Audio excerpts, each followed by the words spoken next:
প্রিয় ছাত্রছাত্রীরা, তোমরা সবাই ভালো আছো? মামুন স্যারের টিচিং সেন্টারের পক্ষ থেকে আমি মামুন স্যার আজকে তোমাদের গণিত বিষয়ক জ্যামিতি অধ্যায় নিয়ে কথা বলতে যাচ্ছি।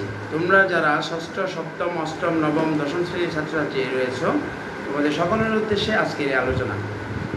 তো যাই হোক, জ্যামিতি বিষয়ে যে আলোচনা করতে যাচ্ছি তার ভিতরে একটা গুরুত্বপূর্ণ যে বিষয় সেটা হলো লেখচিত্র। আসলে লেখচিত্র ব্যাপারটা কী এবং এটার উৎপত্তিটা কোথা থেকে হলো? লেখচিত্রটা ফ্রান্সের বিখ্যাত গণিতবিদ রেনে ডেকার্তে সর্বপ্রথম স্থানাঙ্কের ধারণা দেন।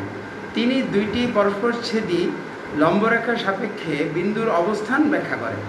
আর এখান থেকেই দুইটা রেখা কল্পনা করা হয়েছে। একটা হলো অনুভূমিক রেখা, যেটাকে বলা হয় শয়ন রেখা, আর একটা হলো উলম্ব রেখা বা খাড়া রেখা। এই দুইটা রেখা সমন্বয় করে আমরা যে বিন্দুগুলো বসাই সেটাকেই মূলত লেখচিত্র বলে। তো ওকে, ধন্যবাদ সবাইকে। আজকের মতো এখানে সমাপ্তি। ভালো থেকো সবাই, গুড বাই।